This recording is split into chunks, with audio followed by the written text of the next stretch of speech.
will be a couple of grid spots vacant after all the points have been worked out. Of course, it's just the opening two heat races. The third one earlier this morning was declared a non-event. That is official, so the grid positions are set just on the two sets of points from the racing so far this weekend, both races from yesterday.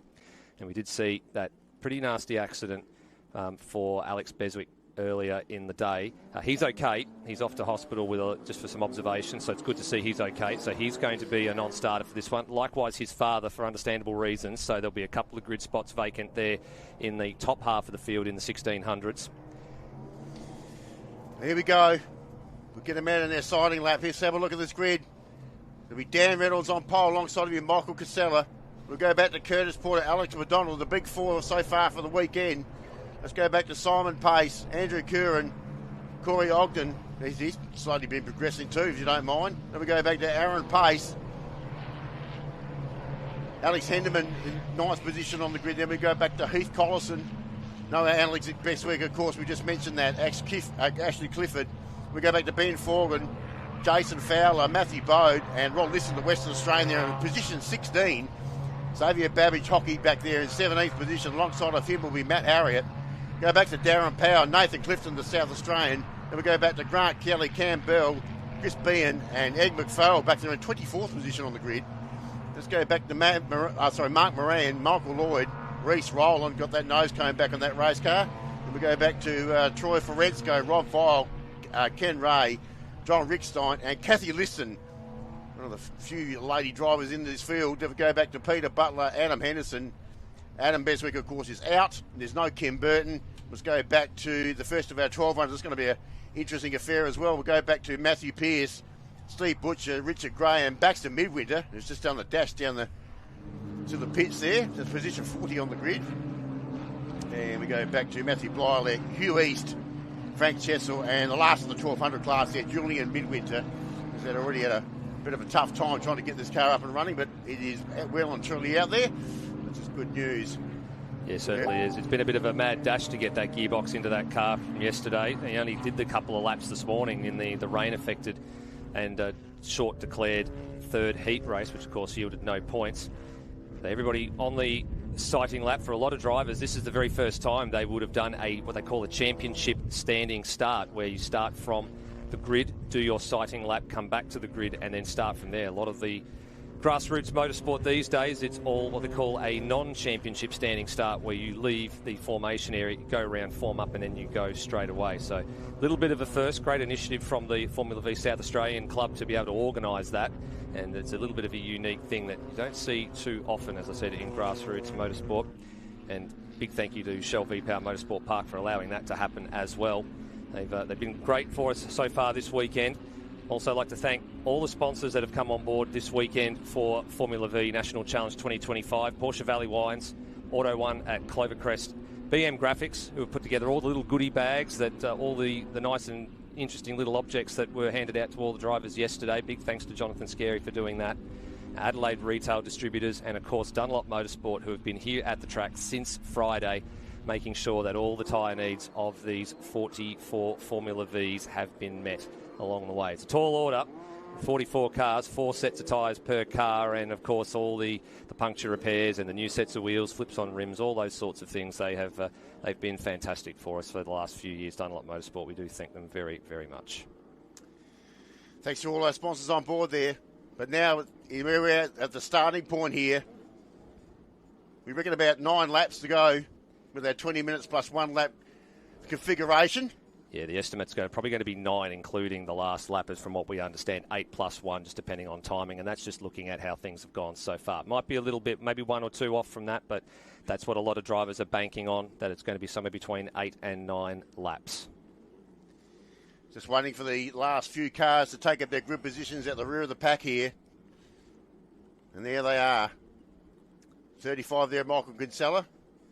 And the 78 there of Dan Reynolds. They're going to lead them off. And then Curtis Porter on the row right behind them, the 67, with Alex McDonald right alongside him.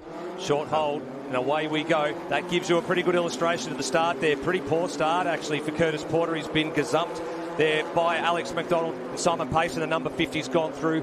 Andre Curran now trying to follow the 51. Alex McDonald down to turn number 1. Going to make it 3 wide on the approach, even 4 wide potentially on the approach to turn number 1. Does it all get in there, all unscathed? It looks like they did manage to get out the other side there. As we looked in there on the 41 belonging to Alex Henderman, he had a really good view of what went on ahead of him. He was swamped off the line. He had nowhere to go. Big wall of Sabre 02s and checkmates in front of him. And the Jacer of Michael Kinsella has had to tuck back into second place. Despite the better start, I would have thought, he's had to tuck back into second behind the pole sitter Dan Reynolds. Simon Pace, it looks racy this early part. So there's Porter there on the inside there at McDonald. Yeah, trying to fight back pretty early here. I think he also had to try and cover off Andre Curran, who was having a bit of a look down at turn number 6. Porter moved over pretty quickly to cover that angle off, and he has probably been the one of the ones that's sort of been in the last couple of heat races. He's been the one that sort of found some form. He managed to catch back up to the leaders in that second heat race to finish second overall. And he's the one that I think if anyone's going to take it up to the top 2 that started on the grid here, he's likely to be the one. So they go down towards the back of the circuit there. It will be Dan Reynolds. And there's the ominous 4 or 5 there. Michael Kinsella on the back there as they go down the hill. And Pace on the inside, trying to get the inside towards the hairpin. Here goes Porter down the inside. Not the hairpin, that's turn 12. Yeah, Porter very nearly down the inside of Alex McDonald there. It was a very close run thing. He's having another look here down at turn 14. He's have to stay where he is, though, because Curran's trying to look around the outside, but now you've got to fold back in there. And he had to fold back in pretty quickly because then came the 22 of Aaron Pace. They've had to change a gearbox in that car too. Right on his tail is the 71 of Corey Ogden. And then tucked in there behind there's the 41 of Alex Henderman. And then the 10th place car, I think, in the queue here might potentially be Heath Collinson. Just waiting for them all to come through the shot here. Yes, it is. It is the Factory Sabre Racing Cars 02, the number 12 of Heath Collinson. So pretty tight little punch of cars all coming onto the main straight here. That group of 10 is your top 10. And then they've got a nice little gap back to, I think it's the West Australian in Jason Fowler might be there in 11th place, leading the next train of cars up the straight. They look back towards us. Now this is a good passing opportunity. Michael Kinsella on the inside this time around. So he should go back to the front, and he does that comfortably in front of Reynolds. So change of lead now on lap 2. And they're the dominant pair they have been all weekend. They're back to McDonald. Pace still trying to get past him. In fact, that's a position change as well. McDonald's actually got in front of Pace there. That is indeed a position change, well spotted, so he's got that job done. In actual fact, it was Ash Clifford who was 11th place, leading the next train of cars across the line. Jason Fowler's about 3 spots further back there. Well, here we go, 3 into turn 6. Will this go? On the outside is McDonald. He wants that place back, and Porter wanted the place as well. And just like that, Simon Pace loses 2 spots in a heartbeat. Gee, that's willing. Three abreast going into the entry there at turn 6. That takes a lot of balls to tango there, I can tell you that. So when you're in the middle, you really do not want to be caught there. You do not want to be caught in a very, very awkward position. You just have to back out of that. It's a long race, so smart decision for Simon Pace just to let those 2 faster cars go through. And now he's got a couple of others to contend with. Andre Curran's the next one in the queue behind him, and then Alex Henderman in the car number 41. They've just lost a little bit of touch too with that little skirmish at turn 6. They've just lost a couple of car lengths as the 2 Queenslanders try and kick away to catch the next 2 up in front, Reynolds and Kinsella. Can they bridge that gap? We're about to find out as they head down inside the main stadium section here. So it's Michael Kinsella still leading them through. As I mentioned, they're the front pair just slightly starting to get away now. Well, they've got the other pack behind them. They're just trying to sort themselves out as well. Porter was very close to tipping a wheel off there at turn 16 close as well, so he's very lucky. Now they come back down towards the penultimate turn here, turn 17. Down the hill they come. So they can still see Kinsella in front. Obviously with Dan Riddle still giving chase as they all come through their McDonald. And then Simon Pace, he's got Andre Curran right on his hammer too. Yeah, this might be a change of position here. Curran will have a look to the inside of Simon Pace. He's got a good bit of straight line speed, had a very nice toe down the front straight here. And he might be about to snatch position number 5 away from the number 50 checkmate. He's got that move done, nice and firmly up the inside. Oh, a little bit of squirming, tyres protesting. That's also opened the door for Aaron Pace to potentially get down the inside here at turn number 3. Just has to back out of it at the last minute. Just wasn't quite up far enough. Corey Ogden was in there as well. So Simon Pace just losing a little bit of momentum there as Andre Curran took that position away from him at turn 1, nearly surrendering a position to his son at the same time. So over the crest they go again. Great shot, low shot there, looking over the top of the gravel trap there. But let's have a look. Here's Aaron Pace around the outside there of Simon. And certainly picking his way through the field there, Aaron, at the moment. Corey Ogden not too far away either to the orange card, just behind the two Pace drilling entries. Down the hill they come here into turn 8, turn 9, turn 10. This has caught a few people out today and yesterday, just running a little bit wide on the approach to the next left-hander at 11, and then this really, really tricky corner here. Oh dear, that to me looks like that might be Richard Gray, the number 47 out of Tasmania, one of the 1200s. That's picked exit there. That is pit exit, yeah. And we just noticed that Mark Moran from Queensland in the 1600, the number 30, the hop for a cure car, has come into the pits at the end of lap number 2. So something not right there on his machine. So looks like we're out 2 competitors from this one. That's a shame for Richard too, because he'd started to work his way forward over the course of the races so far this weekend. And he wasn't too far off being in a good spot to really challenge, I think, Matthew Bialek for 3rd place overall in the 1200s. But unfortunately has come to a stop at the pit lane exit. So you can see the 51 car there of Alex McDonald there, under a bit of a pressure too. Speaking of 1200s. There's the 1200s right there with Matt Pearce. Now this is close have a it's look, been. He's got it inside of him though. Yeah, it's the reigning champion. Down the inside, Stephen Butcher at turn 14. Now this is as close as these two have been most of the weekend. Pearce has sort of had the upper hand for the first 2 heat races. In one stage, he even had a healthy margin. And look at this. This is what Stephen Butchers was talking about when I spoke to him over the off time between races. The slower 1200, so the 1200 class cars have got a couple of slower 1600 class cars that they need to contend with. They've got some power on the straights, but the 1200s can make up the time through the corners. So this is becoming a little bit of an influence in this race. It's keeping Matt Pearce in touch with Stephen Butcher, and I would imagine it's also going to try and keep some of the other 1200 class cars potentially in the fight as well. There's Matthew Bialek, the 64 machine. He's right in touch with all of them as well. So this is a nice close group in the 1200s. We're going to have to keep paying attention to this little group because it could change quite quickly in a very short amount of time. Yeah, very closely contested. In fact, Pearce on the inside there of Steve Butcher at turn 1 to get back in the front of that 1200 class. Rob Vile overcommitted there in the number 7 machine. It's a 1600 class car, and that allowed Matt Bialek to get back through and not lose too much touch with Pearce and Butcher. Back to the front of the field. It is a change of lead. Reynolds has gone through. I was about to stay stations as you were, but well, it is effectively the same 2 leaders are out in front. They've just swapped around the other way. I get the feeling these two are starting to work together to open the margin up to Porter and McDonald. They've got about 2 seconds in their pocket at the moment. Doesn't sound like a lot, but when you're working together in the draft, that 2-3 tenths here and there, it does add up. It does build you that insurance policy that you need for when you start to go to war a little bit later in the race. That's exactly what they're doing at the moment. So there's Reynolds and Michael Kinsella at it at the moment. As they head down the hill towards 17. And you see that gap now really starting to open up. See on that shot there. Curran's actually caught back up to Alex McDonald here as well. So he's actually got a nice little turn of speed. Won't have a chance to get down the inside here at 17, but he might have a run down the front straight and then get down into turn number 1 like he did on Simon Pace a lap or 2 ago. He's got a nice little healthy toe there. You actually will get a very nice toe from the McDonald air conditioning, number 51. So you can see Michael Kinsella tucked in behind Van Reynolds there. He comes out of the draft and gets himself back on the inside again for turn 1. So he knows how to nail that pass, and he's going to do it again. There he goes Curran on Alex McDonald. He gets that. That's 4th place. I don't think it'll be over and done with yet, though. I think they might run side by side. Aaron Pace. He's had a little adventure there at turn number 1. He's ran very, very wide, and that's probably ripped an oil line or something off because a lot of smoke coming out of the back of the Pace drilling, number 22. Still keeps going for the moment. Alex Henderman will get past, and I think Aaron might have realised that something is up. He's going to look for the nearest possible exit, I think. What a shame. He must have just overcommitted. I could hear the tyres protesting in the background, and that might have been him just overcommitting to turn number 1, running off the road, bouncing through the gravel trap, surfing through the grass, and something's come loose under the 22. Yeah, certainly pretty much immediately there. Bit of Dukes of Hazzard style going over the curbs there. Yeah, all 4 wheels off the deck. Bit of air time.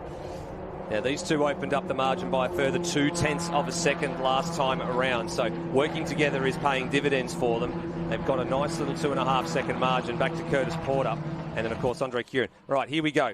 Yeah, look at that. Just overcommitted a little bit. Saw him in the front of the shot. It was almost like he had a little bit of oversteer there. Yep, and 4 wheels all off the ground with a little rut there on the in between turns 1 and 2. So he just really threw it in there. Oh, looks like Kinsella might have made a mistake potentially coming up out of turn 12 and into turn 13, because that gap that was probably about 4 or 5 car lengths is now nothing, as Reynolds is right back on the gearbox of the number 35 Jacer. And that's something that Dan was telling me about. He sort of noticed that in the second heat race, the one that he took the victory in yesterday afternoon, Michael made a mistake coming out of turn 12, didn't get great drive off, and that gave him the run up the hill that he needed to scythe his way through at turn 13 and really wrestle that top spot away in 1600s. It's 1200 class we're looking at there. Matt Pearson now in front of Steve Butcher. Matty Bialek, the South Australian competitor there in the yellow car just behind them. This is a great little fight, actually. Pearce hasn't been able to get away now that they've cleared the 1600 class cars, and Matt Bialek right in the wheel tracks of the Stinger number 13 with the veteran Stephen Butcher aboard. It's great to see a good battle for that class too. Always a little bit wide there, Matty. Yeah, that's a little bit too wide. And now we go back to the 1600 class, and now we've got Reynolds back in front again. So chopping and changing, a bit like a game of chess out there at the moment. So there goes the top two. There's Curtis Porter, so he gained a little bit of ground that time. McDonald's fighting back against Andre Kieran, so he's got back to 4th place now and leading the two of them up the hill with Simon Pace and Corey Ogden. Now they're right back on the gearbox of Andre Kieran there as well. So that's a good little scrap for 4th right through to 7th place. And then about 2 seconds back to Alex Henderman, and then Heath Collinson and Ash Clifford, the last 2 cars inside the top 10. Clifford, of course, the beneficiary there of the number 22, Aaron Pace, coming off the circuit after that little Dukes of Hazzard style moment. God, these two are going to war a little bit early here. Good dueling, good fair combat between McDonald and Kieran, but they can't afford to make a mistake. Simon Pace is right there in the number 50. Yeah, just biding his time at the moment. Kieran got really close there too, under brakes, so he means business at the moment, trying to pick up that position, and that'll give him out to 4th position. This is a 1200 class change again. Yep, so now Butcher back in front of Pearce. And I'll tell you what, Bialek was having a look at Matt Pearce as well here, so don't rule out that there might be a surprise winner here in the 1200 class, because Matt Bialek has really got the bit between the teeth here. Oh, he goes right around the outside of Pearce. That's a brave move. Is he going to be able to make that stick? No, he decides to pull out of it. Looked like he had some really good drive on the gear change out of turn number 3 as they switched from 3rd to 4th, and he thought about the move. Pearce is now thinking about the move on Butcher, who'll have to leave him some space, taking a heavily defensive line into turn number 6. He comes out with the advantage for the moment, but this is a very, very close cluster of 1200 class cars. Any one of the 3, I think, could win this. This is not the way that the script was going yesterday, Mark. No. We thought that Matt Pearce had 2 really good results, and he was possibly going to walk away with this. This is a complete flip of the script. Really comes down to experience. Steve Butcher knows how to do this. He's done it multiple times before. What a great battle for the 1200. Good to see Bialek not dropping off that pair either, just biting his time. Have a look at the run that Pearce got out of turn 12. He got great drive out of turn 12. So too Bialek got a great run there as well. They're just disappearing out of the shot as they head up the hill to the 5-metre incline of turn 13. So Pearce back to the lead. Bialek through to second now. So this is game on as far as these guys are concerned for the 1200 class honours. That's going to go right down to the wire. Back to the 1600s, Andre Kieran's had a moment. He's actually dropped positions here to Corey Ogden and to Simon Pace. We've got a car that's around. It looks like it might be Julian Midwindsor there. Yeah, it looks on the top. Yeah, it is. 66 car. With a spin. He's got back up and running, no problems. Troy Ogden around the outside there. So Simon Pace on shot. The 50 car of Pace on the inside. Ogden's been slowly but surely progressing through the field over the weekend. And Pace gets up underneath him there and gets himself into that position, which is now position 5. Certainly is. Well, here we go. This is what happened at turn number 1. So Kieran there, and he just got squeezed out a little bit there. He was just caught in no man's land on the inside. He had Ogden and Pace trying to wrap around the outside of him, and he didn't have much room to work with. Oops, that's the number 3 of John Reichstein. That's he's also gone for an adventure somewhere as well. Looks like that's on his own. Looks like turn 13. Yeah, up the back of the circuit. So here's Ogden still pestering Simon Pace at the moment as they head down through the hill, Down to it's the southern part of the circuit. This is now turn 13, 14. Gets himself on the inside there. We'll give you some sort of chance for a pass. But no, good defensive driving there from Simon Pace. And doesn't give him any opportunity there at all. I'll tell you what, Curtis Porter is slowly eating the margin into these two out in front. He's just not eating the margin fast enough. That's what it is at the moment. So they've got 2 seconds on him at the moment as of the last timing intermediate, which was the last lap around. And we'll see what it is this time around. He looks like he's getting closer, but it still looks like it's around about that 2-second margin. Lap times across the line this time, 13.8 for Reynolds, 13.7 for Kinsella, and a 14.6 for Porter. So he went backwards on that lap. So he had a couple of consecutive laps where he knocked off a little bit of time, and now he's unfortunately lost a bit of that time. Now the traffic's going to start to play a little bit of a factor, I think, here on this possibly what might be either the last lap or the second last lap. We're going to wait and see what our officials say. Pace there on the inside there of Alex McDonald. Nice pass. Nice job there as well. Crossed up there. Yep, fistfuls of opposite lock there. It coughs him up a spot, not only to McDonald, potential gain on a spot to McDonald, but it coughed one up to Andre Kieran in the process as well. Little bit of oversteer going into turn 1. Had to control it through 2. It's game on here, if you don't mind. Yep. A bit of lap traffic there is coming to play. No, stayed out of the way very well there, John Reichstein. So he was the one that had to spin a little moment ago, so that put him in a little bit of a precarious position, but important thing is he stayed predictable for the race leaders. He knew they were coming through. He gave them the space that they needed. Still waiting to hear if we're going to see this one be the last lap or one more. Kathy Lisson, same situation, gets out of the way nicely. Job done. Well done, Kathy Lisson. Let the faster cars go through. That's in the 1600s there. She's running around in 34th place at the moment. And we're looking a bit further afield. Is there any more traffic to play a factor in what we believe is going to be the battle for the lead here? Side by side again. Oh, who's going to give here? Oh, hold your breath. It's going side by side into 13. It doesn't quite go. They give each other a little bit of room. Somehow they managed to crest turn 13 side by side. Kinsella on the inside and then Reynolds on the outside. They gave each other space. They're side by side again. They're in here as well, and he just has to feather the throttle a little bit.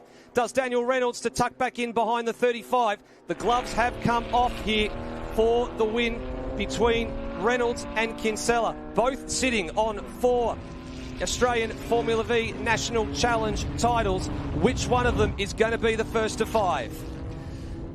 I reckon this would the Reds are out on their final lap, you would have thought here. If it's not this one, it's one more to go. There's the number 9 there. There we go. Where's the checkers? There it is. It is a checkered flag. So Reynolds couldn't quite throw it down enough when it mattered most, and Kinsella is going to walk away with a 0.3 of a second victory and his 5th National Challenge title. Congratulations to Michael Kinsella.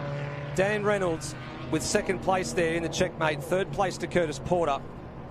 4th across the line, Simon Pace in the number 50, holding the Pace Drilling Racing team up high there, ahead of Alex McDonald. So there was a change of position late there. 1200s. And it's Pierce. Pierce is still in the lead of this fight, and he's got a little bit of a margin here coming up to turn 13. Is the 64 of Matt Bialek going to send one up the inside here at turn 13? No, not quite close enough to do that. Steve Butcher holds on for the moment. So Pierce looks like he might get title number 5 as well in 1200s. It was him with 4, Butcher with 3. So we could have 2 5-time champions in the 2 classes by the time the race is out. I think it's almost a done deal here. It's more about what happens for 2nd and 3rd. Can Matty Bialek throw one up the inside here at the last corner, the second last corner? Oh. He thinks about it. Not quite close enough. Can he get some good drive off here? It's all about the drive off the second to last corner. And you get down the inside for what is usually a flat out corner at turn number 18. Not quite. Butcher's just going to hang on. Pierce was a little bit sluggish through the final corner, but he's going to hold on and get title number 5 in the 1200s. You can hear the charges and the cheers from the Pierce Plumbing crew as he comes across the line. Great close finish there between the top 3. Probably one of the closest top 3s, I think, in the 1200s we've had for a little while there. Great racing between the 3 of them. Bialek 3rd and Butcher home in 2nd place. And that's it. There goes our title winner. There he is, the 35 of Michael Kinsella from New South Wales. Title number 5 It'll be a big celebration when he gets back. Yeah, and 3 of the last 4 as well. And to think that the top 2 here have split the titles, 3 and 1 over the last 4 iterations of the National Challenge is quite incredible. They operate on such a high level, these two. Got such a high respect for each other. But they knew what mattered most when it came to fighting for the title. They knew they had to make a break for it, and then it would just be between the 2 of them. And that's exactly what they did. And then with those last 2 laps, they really upped the ante between the 2 of them. And really, at the end of the day, Mark, not a lot between them. No, not at all. It was a fair dinkum battle, no doubt about that. We can put that in the fair dinkum class. It certainly will. And Michael Kinsella comes back in. There'll be plenty of supporters up above in there cheering him as he comes back into pit lane. And you certainly will acknowledge that. Well, what a thrilling final. Pretty much what we predicted, isn't it? We thought they were going to be the dominating pair. Certainly and was. There we go. There's our final result. So it will be Michael Kinsella from Dan Reynolds, then back to Curtis Porter, Simon Pace, Alex McDonald, Andre Curran, Corey Ogden, Alex Henderman, Heath Connolson, and Ash Clifford. And we go back just outside the top 10 there. Ben Forgan, the first of the South Aussies there. Then we go back to Matt Bowe, Jason Fowler from Western Australia, Matt Harriott, Xavier Babbage Hockey, Nathan Clifton, Darren Power, Cam Bell, Grant Kelly, and Rod Lisson from West Australia, position number 20. Back to a bit further for 21st position, Adam Henderson, Ed McFall, Chris B and Matt Pearce, just taken out the 1200 class. Then in front of Steve Butcher, Matthew Blylek, terrific racing amongst those 3. Then we go back to Rob Vile, another one of the 1600 class cars, Reece Rowland. A lot further back, Michael Lloyd. Troy Forensko in the 98 car, a bit further back. 31st position, Baxter Midwinter, just in front of Peter Butler, Hugh East, Kathy Lisson, John Rickstein, Frank Chessel, Julian Midwinter. It did finally get going after all of that. And we've obviously lost Aaron Pace earlier in the race with that little off-track excursion. And we also lost Mark Moran, also pitted early towards that race. And obviously Kim Burton was a non-starter then. There were non-starters there of Ken Ray, Alex Bezic, Adam Bezic and Richard Gray also didn't get out of a pit lane. So that's the tale of woe there at the back of the list there. Well, what a thrilling Formula V final that been with our new... Okay, so that's all done and dusted. We'll have a short break now and we'll be back with our Supercars race coming up next. And while we have a trick tidy up, we'll come back with that in a few moments.